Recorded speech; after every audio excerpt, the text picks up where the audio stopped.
Hey, Magic fans, welcome back. This is your captain speaking. We are here today for some more Modern Horizon 2 spoilers.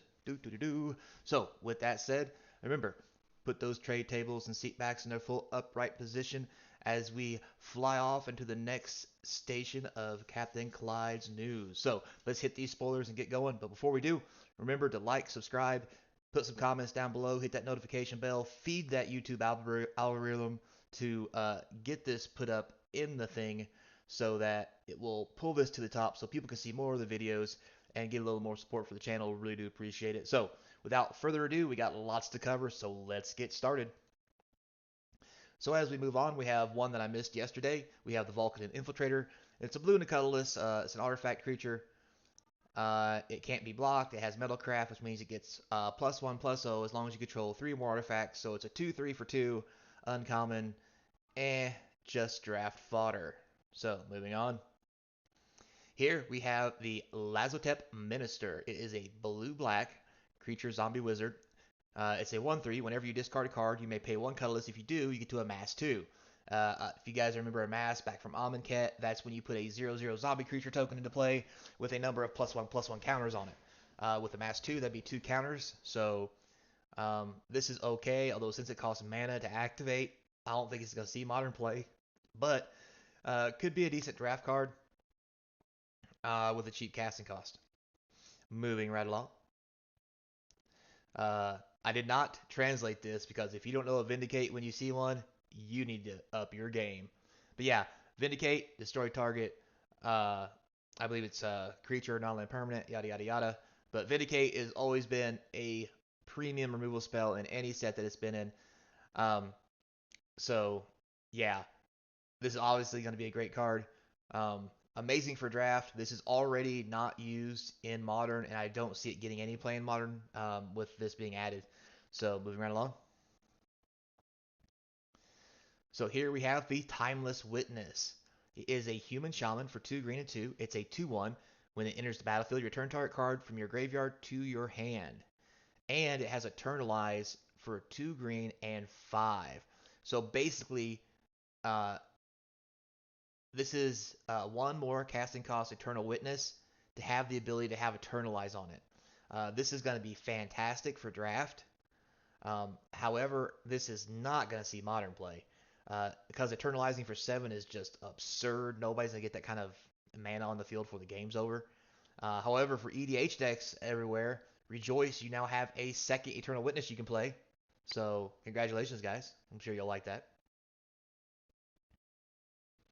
Here we have the Sanctum Weaver, and that is the most weirdest art I've ever seen. Is that a tree with flowers on it, like a dress? Anyway, so we have 1 green and a colorless for an enchantment creature Dryad. It's an 0/2. You can tap it to add X mana of any one color, where X is the number of enchantments you control. So if you guys haven't noticed, there's an enchantment theme in this block. Uh, so it looks kind of like they're kind of bringing Enchantress decks that used to be in Legacy back to life, maybe in Modern. I still don't think they're going to be that good, but we'll see. Here we have the Master of Death. It's a black, blue, and a colorless for a 3/1 zombie wizard. When the Master of Death enters the battlefield, you get to surveil 2. At the beginning of your upkeep, if Master of Death is in your graveyard, you can pay 1 life. If you do, return him to your hand. This is a very interesting card. Um, it's going to be okay in draft because it's 3/1 for 3, and you can pick it back up all the time for 1 life. It makes me wonder if this is something you'd want in Dredge, only because, yes, I know it doesn't Dredge. But if you surveil 2, you put 2 cards in your graveyard, paying 1 life, you return it to your hand. It's going to be what those shenanigans go with. I don't think it's going to fit in the Dread, but maybe one of won't be a bad thing as an alternative win condition in case someone, zaps your graveyard. But anyway, moving right along. Next, we have Solitude. So once again, this is part of the Incarnation, not really block, but Incarnation set of cards for every color. So this one is a white and 3. Its flash has lifelink. It's a 3/2.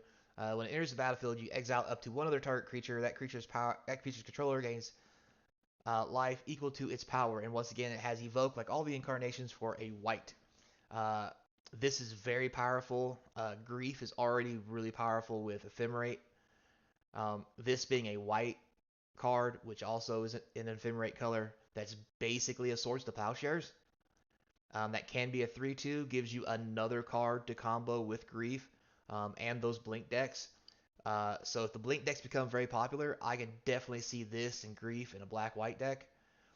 So this card may be worth some money, just because if nothing else, I mean 5 mana is probably too much, but removing a white card to sword something, um, I mean those kind of white decks, certain white decks may be looking for this kind of effect. So it's a very good possibility. And if nothing else, you EDH players will love a 5 mana flash card that gives you a creature and exiles things. So moving right along, we have Solitary Confinement, and that is the creepiest picture I've ever seen in my life. For a white and 2, it's an enchantment. At the beginning of your upkeep, you sacrifice Solitary Confinement unless you discard a card. You have to skip your draw step. You have Shroud, which means you can't be target spells or abilities, and you prevent all damage that will be dealt to you. So this is busted on all kinds of levels. Um, this is a great Pillow Fort deck card. And you may think to yourself, well, eventually you run out of cards, so you'll have to get rid of it because you can't discard a card. There, it doesn't say anything that you can't draw cards. So there's plenty of ways to draw cards that you can do with this on the battlefield to protect you. Um, so I think this will probably see play in some decks, just to be honest with you. Moving right along, we have Sterling Grove. I believe this is a reprint, if I'm remembering correctly. White and green, other enchantments you control have Shroud. For one colorless, sacrifice Sterling Grove, search your library for an enchantment card, reveal it, and then shuffle your uh, library and put that card on top. Basically a tutor for 3. It's pretty sweet. Like I said, there is an enchantment theme in this set that's really pumping the enchantments up for modern. So we might get an enchantment deck here shortly in modern. Who knows? Once again, part of the enchantment theme, we have the Enchantress Presence. This is an enchantment that for a green and 2 says whenever you cast an enchantment, draw a card. So yeah, more enchantment stuff. Here we have the Esper Sentinel. So for 1 white, 1/1, whenever an opponent casts their first non-creature spell each turn, you draw a card unless they pay X, where X is Esper Sentinel's power. So this is kind of like Tithe and those other spells that EDH players love to use, except it's a creature. So I could easily see this being $10, $20 cards, especially once the EDH guys get a hold of this thing and figure out it has the same effect. So I would look for this card to kind of go up in price. Will it see a lot of play as far as uh, modern? F? Probably not, to be honest with you. A 1/1 white creature for 1 that doesn't do anything other than let you draw a card. Probably just not good enough. I mean, you have things like Dark Confidant and stuff that automatically generate you cards. Yeah, it costs 2. This one here can be shut down if the opponent really feels like it. I just don't see it being the powerhouse it needs to be to compete in modern. But those EDH decks everywhere, I think they're going to like this one. Moving forward, that's right, guys. We have the Urzahai Artificer reprint. Um, I mean, I'm kind of okay with this because the card's really expensive. But like I mentioned before, I have a complete set of Modern Horizons 1. So some of these reprints really make me sad. This is one of them for the simple fact that it's going to drive the price down. So sad face. But does add good value to the deck or to the set. So moving on. Oh, Larry Neville's disc. How we know you. So once again, Never Neville's disc, 4 colorless, comes into play tapped. Once you untap it, you can then for 1 tap it, destroy all artifacts, creatures, and enchantments, but not planeswalkers, because when this was printed back in the day, guys, there were no planeswalkers. So this is a pretty good removal spell. It is kind of pricey. You have to take a turn off where you can use it. It doesn't see modern play now. I don't see it seeing modern play in the future. Um, Obviously great for draft. Um, but this has been reprinted so many times, I don't see any value in this. It's probably going to be a dollar card. Moving on, we have another reprint, the Ranger Captain of Eos. So just like from Modern Horizons 1, this is going to be reprinted. This is a pretty good card. Showed up in a couple decks. Um, it'll probably drive the price down to the current Captain Ranger of Eos, which is kind of okay. It is a little bit high price for what it does. This does see modern play in certain decks, but it's only a 1 or 2 of. But a decent card with a little bit of value. I don't mind this reprint. And of course, it's going to be great in draft. So Scuttle Tide for a blue and a colorless is an enchantment that says discard a card, create an 0/3 blue crab creature token. With Delirium, crabs you control get +1/+1 as long as there are 4 or more cards of different types in your graveyard. This is cool and all, but this is nothing that you would ever really want. And just making 1/4 creatures by discarding a card, I'd rather just cast my card and make a 2/2 at worst. So This is not going to see play anywhere for anything.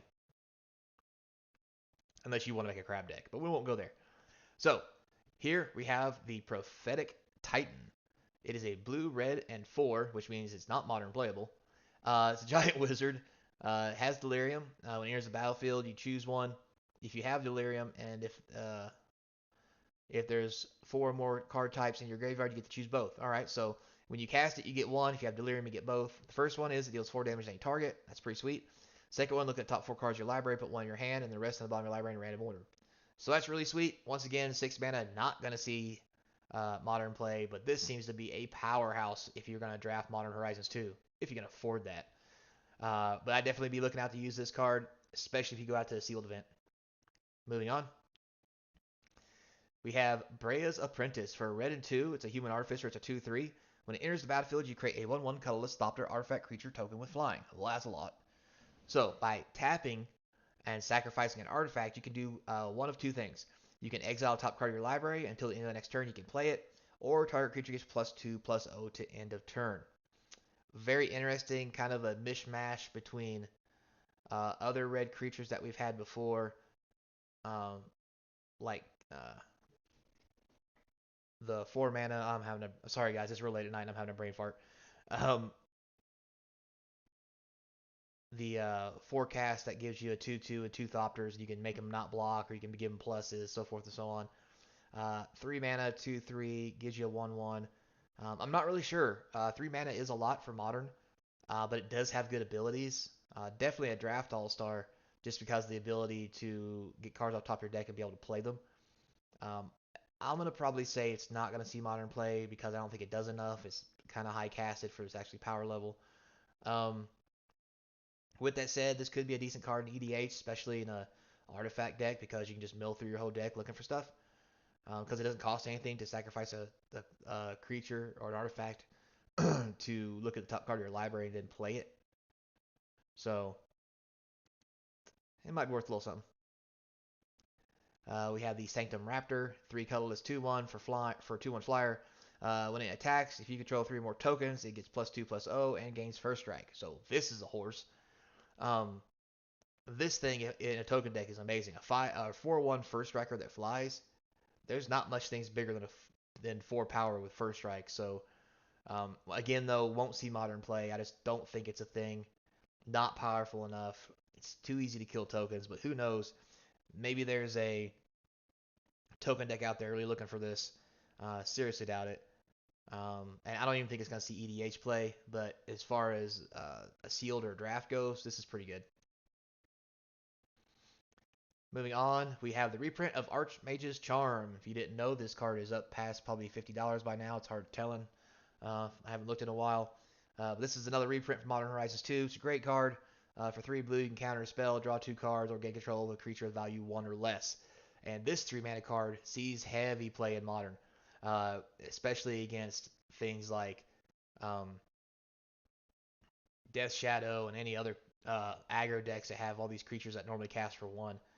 So, it's a pretty good card. Great reprint. Should bring the price down a little bit, make it a little more affordable. Good in every format. Next here, we have the Urban Daggertooth, which is 2 green and 2 for a 4/3 with Vigilance. It has Enrage. Whenever the Daggertooth is dealt damage, you proliferate. That's okay, I guess. It's a common.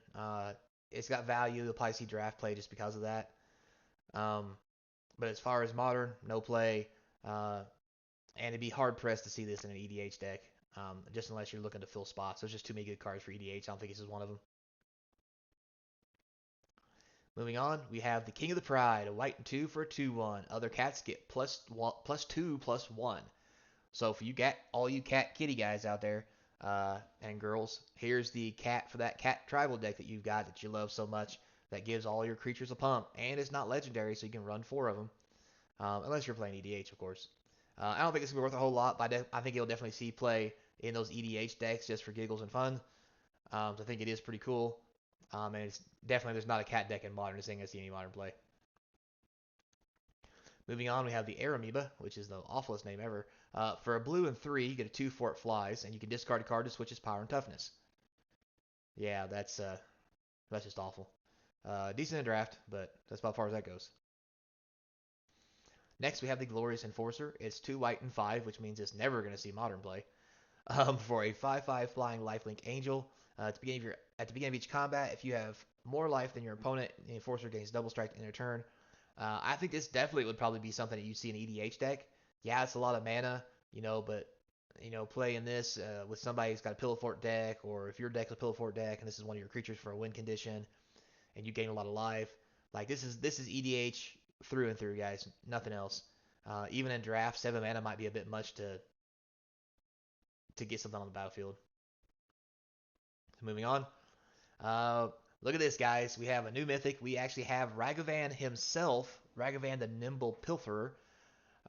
So Ragavan is 1 red for a 2/1, so it's already good.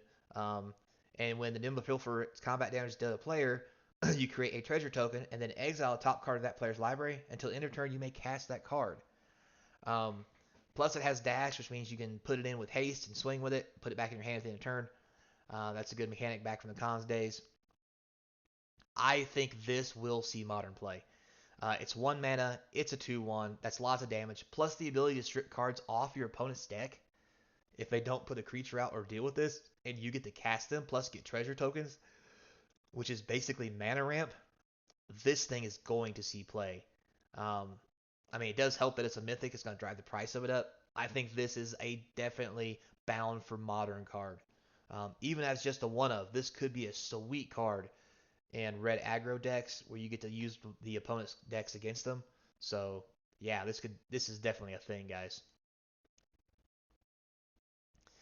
Moving on, we have the Dermotaxi. That's just awful. So for two colorless, you get a vehicle, has imprint. You put a creature, you exile a creature card from a graveyard. Now, keywords here, guys. Exile a creature card from a graveyard. So it could be your opponent's. And then you get to tap, when you tap 2 untapped creatures you control till end of turn, the Dermotaxi becomes a copy of the imprinted card, except it's a vehicle artifact in addition to other types. So this could actually see modern play, at least in a sideboard. It could even see modern play in decks where you just mill and put all your good creatures in your graveyard, and then use the Dermotaxi to copy giant, large casting cost creatures that you normally could get on the field soon. Because you can lay this on turn 2, imprint a big nappy creature, and then just send this back, tap 2 untap creatures, make this whatever that creature is, and just go ham on somebody. So this could be a thing. Could be something in Eldrazi decks. Ugh. Probably great EDH since you can get a creature from any deck. Or any graveyard, I mean. So here we have the Undead Auger. 2 black, 2/2. Whenever an Undead Auger or another zombie you control dies, you draw a card and you lose life. Not too bad. Reprint from the original Modern Horizons. Nothing special. Doesn't see play now. Probably won't see play in the future. So the Fiend of Sorrows. So this is a new demon. 2 black and 5 for a 4/5 flyer. It's a lot of mana, so it's not going to see modern play. I'll tell you that right off the bat. The Fiend of Sorrows knows the battlefield. Creatures your opponent control get -2/-2 to end a turn.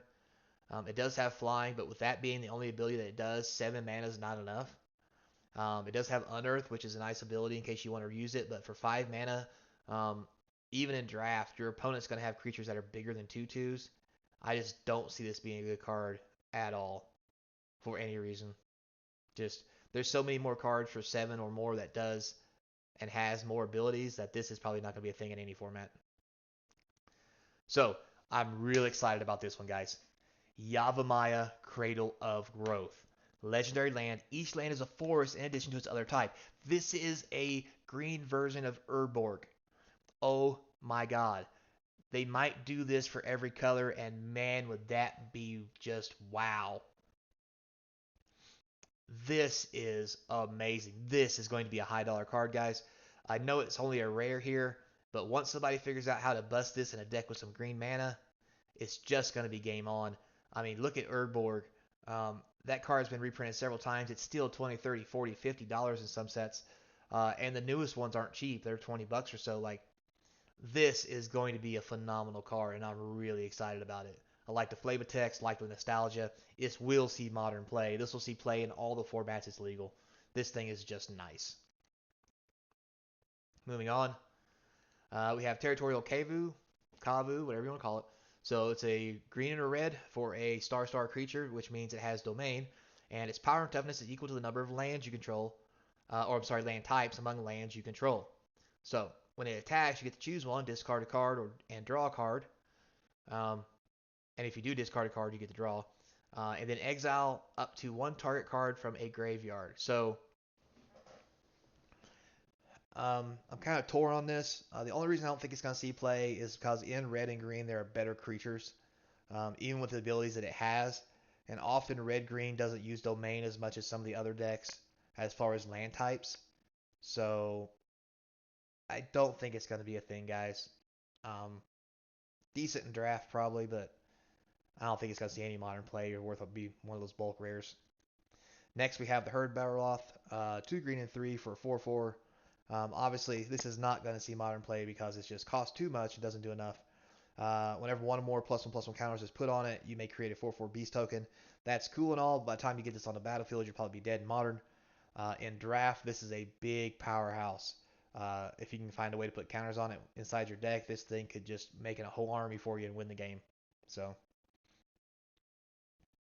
moving on, we have Legion Vanguard. So black and a colorless for a 2/2. Sacrifice another creature. Legion Vanguard explores. Takes 1 mana. Cool ability. Probably not going to be done or used in modern or any other format. Might be a cool card for EDH just because of the ability to explore on command. Um, in draft, probably pretty good, but not real thrilled about it. Here we have the Constable of the Realm. So white and 4 colors for a 3/3. Has Renown 2. What that means is if it deals combat damage to a player, if it's not renowned, you can put 2 +1/+1 counters on it, and it becomes renowned. So whenever one or more +1/+1 counters is put on it, you exile up to 1 target non-land permanent until the Constable leaves the battlefield. Cool and all, not going to see modern play because it's 5 mana and nobody's going to spend that kind of mana on this. Plus the fact that it's only a 3/3 unless you hit your opponent, and by turn 5, you're either not hitting your opponent or you're dead or they got tons of stuff to deal with it or block it or whatever. So no modern play. Could be an EDH card just for giggles. So here's something special.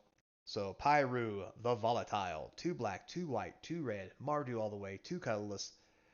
It's flying, it has lifelink, it's 7/7. It's an Elder Dragon, it's cool. But at the beginning of your upkeep, you sacrifice it unless you pay a red, white, and a black, much like the old nostalgic cards from Legends and back in the day. When it dies, it deals 7 damage to each non-legendary creature. So it's basically, if you don't want to pay the mana cost, you can let it get sacrificed to do a 7-point board wipe. Not going to see modern play unless there's some kind of shenanigan deck, through the breach it maybe, something like that. But this is definitely EDH All Star. It's got 3 colors in it. It's a dragon for dragon decks. Yeah, lots of good things going on here. Moving on, we have an upheaval reprint, which is 2 blue and forward. Return all permanents to the owner's hands. This has been printed in several sets. 6 mana. It's got a good ability, but I mean, if you're just gonna return all permanents, you might as well just board wipe. And there's more effective ways in blue, especially to return permanents, and you can kind of pick which permanents you want to return. So, moving on. A beautiful Mirari's Wake. So this is a reprint from back in the day. So white, green, 3 colorless creatures you control get +1/+1. Whenever you tap a land for mana, you get 1 additional mana type of that color that land could produce. This is already a big card. It's worth a decent amount of money. This is a sweet reprint with the alternate art, extended. This is going to be a very decent high dollar card, $10, $20 minimum. It's very pretty. EDH players love this card. It doesn't see modern play per se, but it's still a powerhouse card, and I think it's going to be worth a lot of money. So, moving on. We have a lot of foreign cards right now. So here's the Academy Manufacturer. It's a 3 colorless, 1/3. Artifact creature, assembly worker.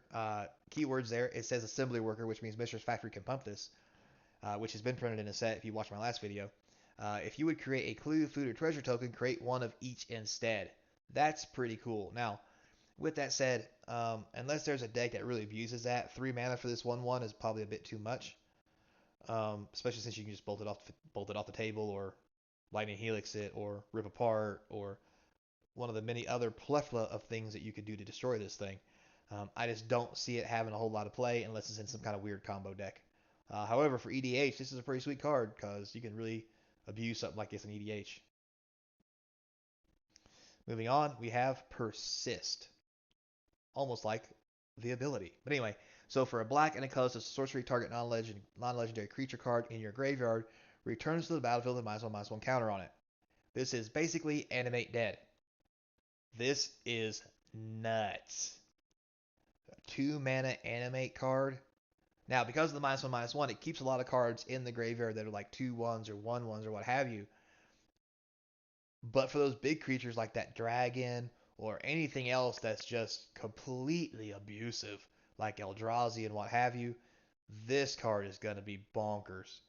It's going to be great in EDH for the exact same thing.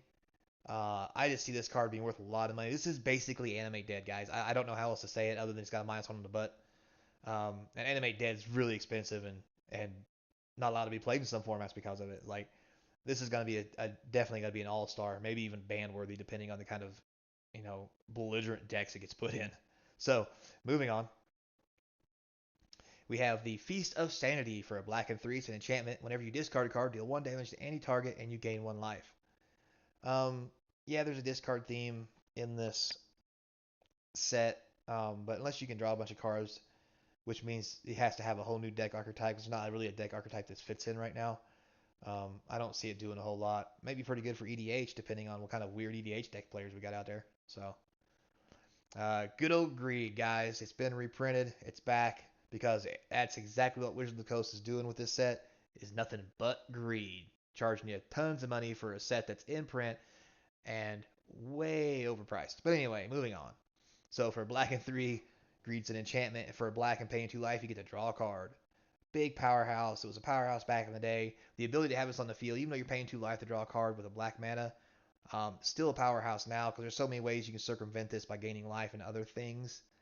You know, EDH players out there that can drain life and siphon soul the table, which will normally get you killed. But anyway, and then you got Gray Merchant and all those kind of decks and things like that. Like, this is just a powerhouse. I think it should have probably been a rare, to be honest with you. But moving on. Won't see modern play, obviously. So we've got another reprint here. We've got the Landlord Tribe, 3 green for a 3/3 elf that taps for 3. You're basically making 3 elves at one time, which is cool and all, but it's one card. You kill all 3 elves at one time. So, yeah, nothing spectacular here. Don't see modern play now, probably won't in the future. We have the Gifts of the Fae for a green 2 colorless. We have an enchantment at the beginning of each end step. You can cast a creature, and if you cast a creature and non-creature spell this turn, create a clue token, food token, and a treasure token. This is a great combo with the artifact creature we just saw. If you can cast that creature and then a non-creature spell right after it, you can make double everything. But once again, then what are you going to do with it? So, I haven't seen any cards yet that really abuse these food tokens and treasure tokens. And I mean, clue tokens are just abusive in general because it lets you draw a card. But the mana ramp and the food tokens, I'm sure there's probably something out there, but I'm really hesitant to say this is going to see modern play along with the other card because they're both 3. They're both fighting for the same mana slot. Um, I just don't see it. Now, these cards in an EDH deck, this EDH deck with the food token things are really starting to come together with this set, guys. So, moving on. I didn't put the translation on this because if you don't know what scale up is by now, I don't know what to tell you. But scale up basically was in the last set. This is a reprint. It makes a creature a base power 6/4, which made infect decks extremely powerful. And down here at the bottom where it says 2 green and 4, basically it has the ability to overload, which means all your creatures on the field become 6/4s. Really powerful card. I see it still being a powerful card. Um, it does see some modern play in some decks. It may see more in the future. And if Infect ever becomes popular again, look out, boys, because it's going to get scaled up. So, moving right along. Here we have the Landscaper Colos, also known as the Ugly Cow with Horns. Anyway, oh, it's a goat.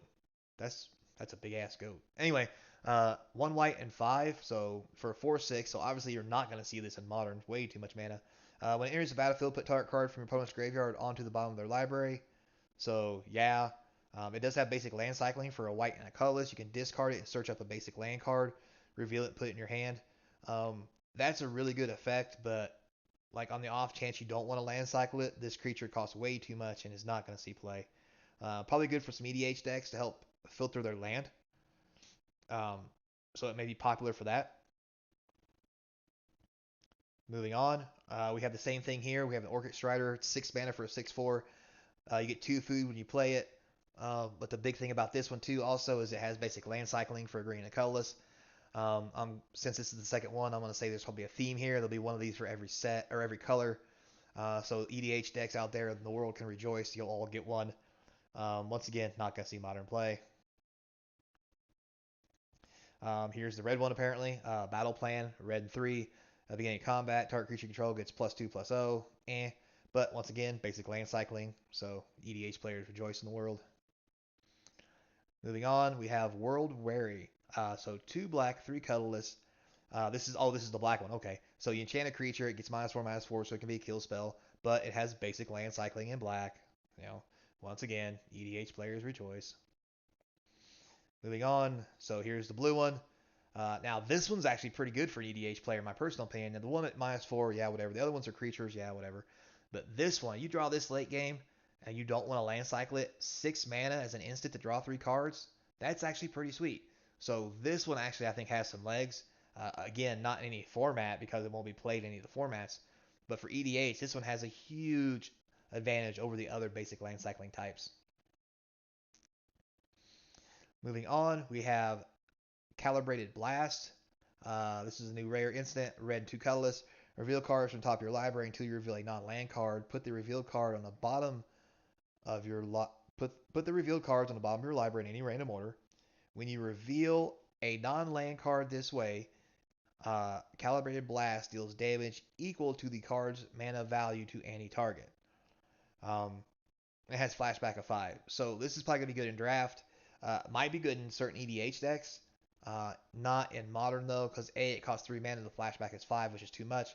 Also, you know that modern for the most part has very cheap casting cost spells. So you're not for 3 mana, you're gonna be lucky to do 1, 2, 3 at the very best, and you could just run a lightning bolt for that. So won't see modern play. Probably gonna be pretty big on the EDH side. So a decent card all in all in general though, I think. All right, so here's one I wanted to talk about a little bit. Harmonic Prodigy. So the Harmonic Prodigy is a red and a colorless for a 1/3. It has prowess. And then it says, if an ability of a shaman or another wizard you control triggers, the ability triggers an additional time. If you get one of these on the field in a prowess deck, or you get 2 of these on the field and you swing and bolt somebody, this thing just became a 3/4 or a 3/5. I know it's red. It's 2 mana though, and it's a 1/3. But this may be something that those prowess decks have been looking for those extra creature types. Because some of those prowess decks, they run that red blue dragon and yada yada yada. This may be an upgrade to that red blue dragon, the sprite dragon I think it is. Only because it's a 1 color starter, so you can't if you don't draw an island right away, you can still cast this. It has prowess. Plus it gives the ability of everything else to trigger additional times. I mean, who knows? I just think this has a little bit of legs, and it might see modern play in certain style of decks. Uh, I don't think it's good enough to be a high-powered card like Swiss Spear and stuff like that, but I do think you'll probably see a little bit here and there of this one. It might be worth a couple bucks. Moving on. All right. So we have Graceful Restoration, a black, a white, 3 colorless for a uncommon that says choose one, return target creature card from your graveyard to the battlefield with additional +1/+1 counter on it, or return up to 2 target creature cards powered 2 or less from your graveyard to the battlefield. Not going to see modern play. 5 mana is way too much. There's a lot of better things to do. I could name 5 cards off top of my deck, off top of my hand, but I'm not going to say what they are right now though. Like Claim Fame just for 1. There's lots of stuff, right, that you could do for cheaper. Um, you could claim, and this is 5, so to get 2 cost or less, a Claim Fame is a lot better because it's just way more efficient. This will probably see some EDH play though, just because it's a reanimate effect for 5 that has options. But other than that, not gonna see any modern play, so don't get your hopes up on that one, guys. So With that said, we have a Flame Rift reprint into Modern. Um, this is going to be the last card that we talk about, and I saved it to the end for a reason. I know it's only an uncommon, but aggro decks are already rampant in the format, especially Death Shadow. And this says 4 damage to each player, right? This used to be a staple in Legacy Burn. It's now been printed into Modern. I mean, it's only going to be good for certain decks, but those certain decks that would use a card like this is blatantly amazing. And it may make Death Shadow almost unbeatable just because of the 4 damage to you, 4 damage to me. My creature gets 4 bigger. So basically, you're going to take 8 when I swing. Like, I just have some reservations about printing this into Modern. Um, Also, too, this makes creatureless burn a lot better and a lot more viable because of the 4 damage. Um, yeah, I think this might be a mistake. This might push over the burn decks just a bit too much. So, with that said, guys, um, thank you very much. This is the last card we have for the reveal today. Sorry the video went out so late this night. You know, I fell asleep on the couch. So, with that said, remember, guys, your LGSs can open up and start in-store gameplay this weekend. So get your local LGS, buy from your vendors, support the local guys who sell your Magic cards and packs and seals. Show them the love. Let's get the economy back online. Get your vaccination if you want it. And as always, let's make a better Magic community. Let's be kind. So, with that said, until next time, this is your captain speaking, and I'll see you at the game tables.